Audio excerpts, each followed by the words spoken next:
मित्रों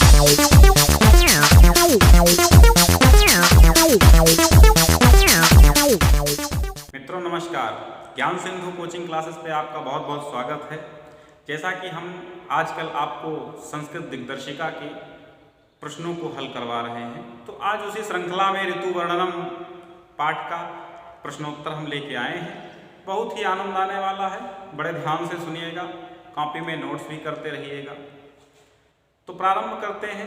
बहुत ही महत्वपूर्ण है परीक्षा की दृष्टि से, और इससे एक दो क्वेश्चन जरूर आते हैं।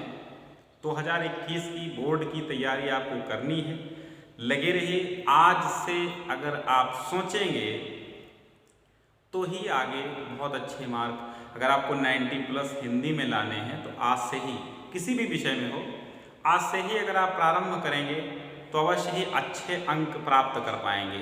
चलिए इसी आशा के साथ हम प्रारंभ करते हैं। ऋतु वर्णनम संस्कृत दिग्दर्शिका का पाठ है। राम जो है भगवान राम, आप ये समझ लीजिए कि जो भगवान राम हैं वो लक्ष्मण को समझाते हुए उन श्लोकों को कहते हैं। वाल्मीकि जी की रची हुई, जो कि आदि कवि हैं, आदि कवि वाल्मीकि जी, उनकी रामायण है, वहाँ से ये लिए गए हैं, वहाँ से ऋतु वर्णनम लिया गया है। यानी वहाँ पे भगवान राम बैठे हुए हैं और लक्ष्मण भी बैठे हुए हैं, साथ में देख रहे हैं, तो ऋतुओं का वर्णन करते हैं। वर्षा ऋतु है, कहीं पे वसंत ऋतु है, तो इस प्रकार वर्णन करते हैं, कवि लिखता है। और उसी क्रम में आपको श्लोक यहाँ से छोटे छोटे श्लोक बीच बीच से आपके पाठ्यक्रम में निर्धारित किए गए हैं। चलिए प्रारंभ करते हैं।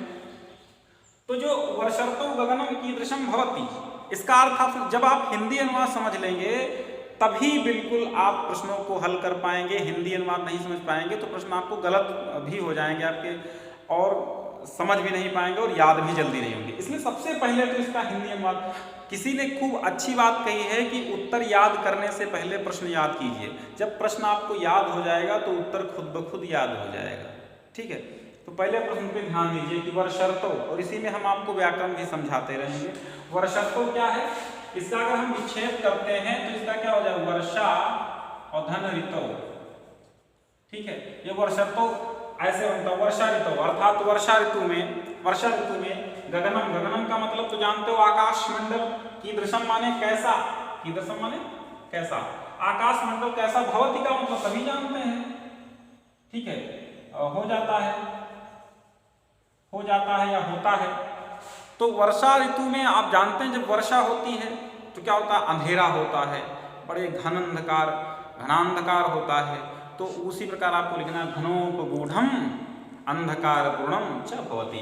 तो वर्षर्तौ गगनम कीदृशम, तो कीदृशम को आपको हटा देना है, यहां पे लिख देना है घनोपगूढ़म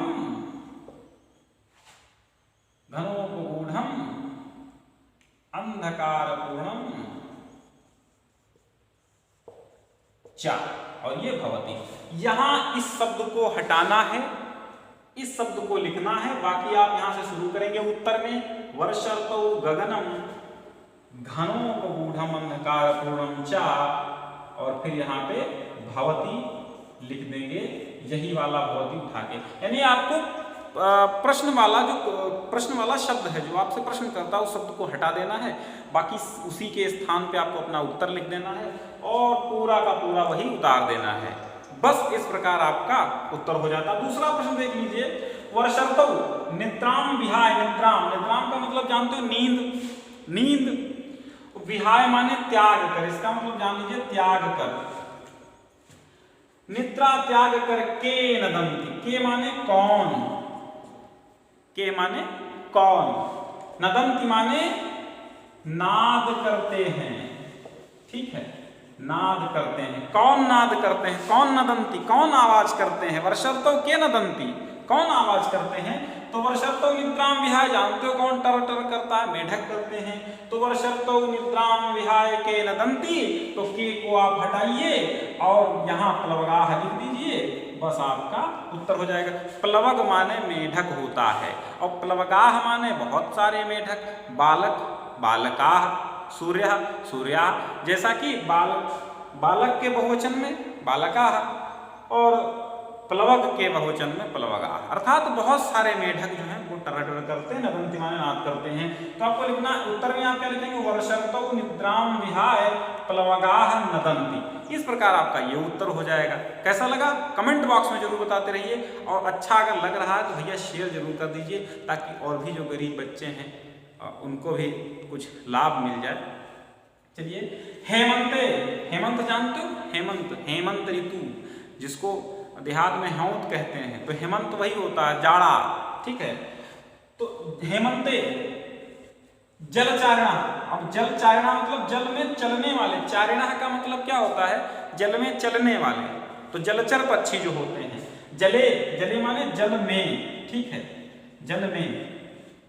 किम, किम माने क्यों, किम माने क्यों, ना, अब इसको विच्छेद कर लीजिए, इसका हो जाएगा ना धन अवगाहन्ति।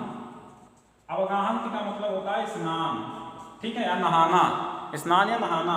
मतलब जो हेमंत ऋतु में जलचारिणः जलचर पक्षी होते हैं, जले, जल में, किम माने क्यों, ना अवगाहन्ति नहीं स्नान करते हैं। क्यों, तो जानते हो जाड़े में यार आप स्नान नहीं करते, क्यों नहीं करते हो, भैया शीत लगती है, जाड़ा लगता है। तो आप यहां लिखेंगे किम की जगह हटा के आप लिखेंगे शीतस्य कारणात्, ठीक है, शीतस्य। अब ऐसे आप उस उत्तर लिखेंगे, हेमंते जलचारिणाः जले शीतस्य कारणात् न अवगाहन्ति, शीत के कारण अर्थात ठंडी के कारण स्नान नहीं करते हैं। जैसे आप 8-8 दिन स्नान नहीं करते हैं, ऐसे जल के पक्षी भी तो जड़ाते हैं ना, तो उसी प्रकार। वसंत काले वृक्षाः कीदृशाः भवन्ति, वसंत काल में वृक्ष कैसे हो जाते हैं, पतझड़ सावन बसंती बहार। पतझड़ होता है ना, तो पतझड़ होता है, फल टूट कर गिरते हैं, उसके पत्ते गिर जाते हैं, फूल गिर जाते हैं। तो वसंत काल में वृक्षों की स्थिति क्या होती है, वसंत काले वृक्षाः कीदृशाः भवन्ति, वसंत काले वृक्षाः कीदृशाः भवन्ति। तो जब टूट कर गिर जाते हैं फल फूल पुष्प पत्तियां, तो क्या होता है, नवीन कोपल, नवीन पत्ते आते हैं, नवीन फल आते हैं पतझड़ के बाद। तो क्या होता है, वसंत काले, वसंत काल में पुष्पयुक्ताः फलयुक्ताः, कीदृशा माने समझते हो, तो पुष्पयुक्ताः फलयुक्ताः भवन्ति। वसंत काल में वृक्षाः, वृक्ष कैसे होते हैं, तो पुष्पयुक्ताः फलयुक्ताः भवन्ति, कीदृशाः को हटाएंगे, बस बाकी सारा का उत्तर लिख देंगे। कानन द्रुमाः, अंतिम प्रश्न है, अंतिम नहीं है अभी और है, इस क्रम का अंतिम प्रश्न है। कानन द्रुमाः गाम पुष्पैः कदा अवकिरन्ति। अब ये गाम आप समझ रहे हैं, गाम क्या होता है, ये गाम, इस गाम का मतलब होता है पृथ्वी। क्या होता है, पृथ्वी। तो गाम माने पृथ्वी होता है, गाम माने गौ नहीं होती है, और गाम गौओं का भी रूप होता है, लेकिन जहाँ जिस हिसाब से प्रयुक्त होता है उस हिसाब से हम अर्थ ले लेते हैं। तो यहाँ पे गाम का अर्थ है पृथ्वी। तो कानन द्रुमाः, कानन का मतलब जानते हो, जंगल, कानन माने जंगल, कानन द्रुमाः जंगल के, द्रुम माने वृक्ष, गाम पृथ्वी पर, पुष्पैः पुष्प, पुष्पैः मतलब बहुत सारे पुष्प, पुष्पों को कदा कब अवकिरन्ति कब बिखेर देती है, कब बिखेर देती है, तो वसंत ऋतु में, कदा कब, वसंत, वसंत में क्या होगा, दो चीजें होती हैं, जब भैया पतझड़ होगा, पत्ते गिरेंगे, फूल गिरेंगे, पुष्प गिरेंगे, सब गिर जाएंगे, इसके बाद नवीन भी तो आएंगे। तो वसंत काल में ही दोनों प्रक्रियाएं हो जाती हैं, वसंत काल में ही सारे पुष्प। अब छठा प्रश्न देखते हैं, छठा प्रश्न, 5 प्रश्न हो गए, ये छठा प्रश्न है। छठा प्रश्न है कि हेमंते विपुष्पाः वनराजयाः कथम प्रतीयन्ते। हेमंत ऋतु में विपुष्प वनराज, अर्थात विपुष्प वनराज कैसे, जो पुष्पित नहीं है, बिना पुष्प वाले वनराज कैसे प्रतीत होते हैं, किस प्रकार प्रतीत होते हैं, तो वो है प्रसुप्तायु। मैंने पहले से लिख दिया है इसलिए टाइम ज्यादा ना हो। तो हेमंते विपुष्पाः वनराजयाः कथम प्रतीयन्ते, कैसे प्रतीत होते हैं, तो वनराज विपुष्पित वनराज, विपुष्पित वनराज हेमंत ऋतु में कैसे, प्रसुप्तायु यानी सोते हुए की भांति। यु का अर्थ होता है की भांति या के जैसे, प्रसुप्ता माने सोते हुए, सुप्तावस्था में हो ऐसे लगते हैं हेमंत ऋतु में वनराज। ठीक है, तो इसका आप लिखेंगे हेमंते विपुष्पाः वनराजयाः, और कथम को हटा दीजिए, बाकी ये प्रसुप्ता यू प्रतीयन्ते, ये आपका उत्तर हो गया। 7th क्वेश्चन देखते हो, कः कालः प्रचुर मन्मथा भवति। अरे कौन सा काल है? कः माने कौन, कालः माने काल, कौन सा समय है जो प्रचुर मन्मथा भवति, जो प्रचुर मन्मथा अर्थात प्रभावपूर्ण कामदेव वाला, प्रचुर पर्याप्त मात्रा में जिसमें कामदेव लोगों को सताते हैं, वो कौन सा काल होता है? ऐसा राम बताते हैं लक्ष्मण को कि वह काल जो होता है वसंत होता है। वसंत कालः प्रचुर मन्मथः भवति, और कः को हटा दीजिए, कः को हटा दीजिए, ठीक है। कः मतलब प्रश्नवाचक शब्द को हटाना है, वहाँ पर उत्तर लिख देना है। बाकी आपको सब एक एक शब्द याद करना, बहुत लंबा प्रोसेस नहीं है, बहुत ज़्यादा तुमको याद नहीं करना है। बस कः काला तो वसंत काला प्रचुर मन्मथा भवति, वसंत काल ही प्रचुर मन्मथ, मन्मथ माने कामदेव, ये याद रखना।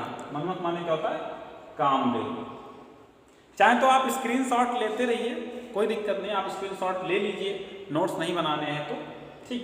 तो 8वां देखिए, 8वां हेमंतर्तौ दिवसाः कीदृशाः भवन्ति। ये प्रश्नवाचक शब्द है। हेमंत ऋतु में दिवस अर्थात दिन कीदृशाः कैसे भवन्ति होते हैं। हेमंत ऋतु में, अब जानते हो यार, हेमंत ऋतु में, हेमंत में दिवस कैसे होते हैं? अत्यंत सुख संचाराः सुभगादित्याः छाया सलिल दुर्भगाः च भवन्ति। तो अत्यंत सुख संचाराः, अत्यधिक सुख का संचार करने वाले, सुंदर सुभग, सुभग माने सुंदर, आदित्याः माने सूर्य, छाया सलिल और छाया जल इत्यादि से युक्त सरोवरों वाले क्या होते हैं?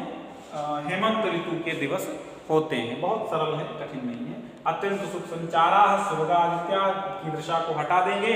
हेमंत ऋतौ दिवसाः अत्यंत सुख संचाराः सुभगादित्याः छाया सलिल दुर्भगा च भवन्ति। ठीक है। अब वर्षा काले पर्वत शिखराणि कैः तुलितानि, कैः तुलितानि, तुलितानि किसकी तुलना करने लगते हैं, किसके समान दिखाई देने लगते हैं, कैसी तुलना करने लगते हैं? जो कौन से? हाँ, वर्षा काल के लिए। वर्षा काल होता है, वर्षा ऋतु आती है तो पर्वत कैसे लगते हैं? देखो वर्षा काल आता है तो पानी जब बरसता है तो पर्वतों के ऊपर पानी गिरता है, तो पर्वतों के ऊपर जब पानी गिरता है तो वहाँ से पानी की धाराएं लटकती हैं, पानी की बूंदें चमकती हैं, तो ऐसा लगता है कि जैसे मोतियों के समूह हों, पूरी की पूरी मोतियों के समूह चमक रहे हों। ठीक है, तो वही यहाँ पे उत्तर है। वर्षा काल में पर्वत शिखराणि, पर्वत के शिखरों को किसके साथ तुलना किया या किसके समान कैसे लगने लगते हैं? कैः तुलितानि अर्थात किसके समान लगने लगते हैं, किसकी तुलना कर लेते हैं? तो वर्षा काले पर्वत शिखराणि मुक्ता कलापैः भूषिताः सह। मुक्ता कलापैः, मुक्ता माने मोती, कलापैः माने समूह, मोतियों के समूह से आभूषित ऐसे लगने लगते हैं, उसके समान हो जाते हैं। वसंत ऋतौ पुष्पिताः कर्णिकाराः। अब ये कर्णिकारा माने कनेर, कनेर कीदृशाः प्रतीयन्ते। तो वसंत ऋतु में पुष्पित, जो पुष्पित कनेर के, कनेर जानते हो पीला कनेर होता है। कर्णिकाराः कनेर कीदृशाः कैसे प्रतीयन्ते प्रतीत होते हैं। तो जब वसंत ऋतु आती है तो कनेर, वसंत ऋतु में कनेर पुष्पित होते हैं, तो कनेर कैसे लगते हैं? ऐसे लगते हैं जैसे कोई पुरुष, कोई नर पीला पीला वस्त्र धारण किए हुए खड़ा हो। तो वही यहाँ पे लिखा गया है, स्वर्णयुक्ताः पीताम्बराः नराः इव।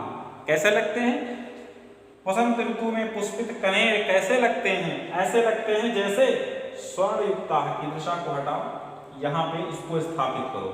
स्वर्णयुक्ता पीताम्बरा, स्वर्ण से युक्त पीताम्बर अर्थात सुनहला पीताम्बर, पीताम्बर माने पीला वस्त्र, सुनहला पीला वस्त्र पहने हुए नराह माने लोगों की भांति, यू माने की भांति, यू माने की भांति। ठीक है, ये आपको शब्द संस्कृत में बहुत ज्यादा मिलेगा। यू माने की भांति या के जैसे। ये उपमा अलंकार का चिन्ह है, जहाँ पे जिस श्लोक में ये लग जाता है वहाँ पे उपमा अलंकार उस श्लोक में हो जाता है। तो नराह यू कैसे लगते हैं? जैसे स्वर्ण सुनहले पीले वस्त्रों में कोई नर खड़े हों, कोई पुरुष खड़े हों, बहुत सारे पुरुष हों। ठीक है, तो आज का वीडियो आपको कैसा लगा अवश्य बताएं। कमेंट करके आप जो भी प्रतिक्रियाएं अपनी देनी, फीडबैक आप कमेंट करके दे दीजिए और फिर आप हमारी हौसला अफजाई ऐसे करते रहिए। हम आपको अच्छे पाठ्यक्रम से रिलेटेड बहुत अच्छी सामग्री प्रदान करते रहेंगे। बहुत बहुत धन्यवाद।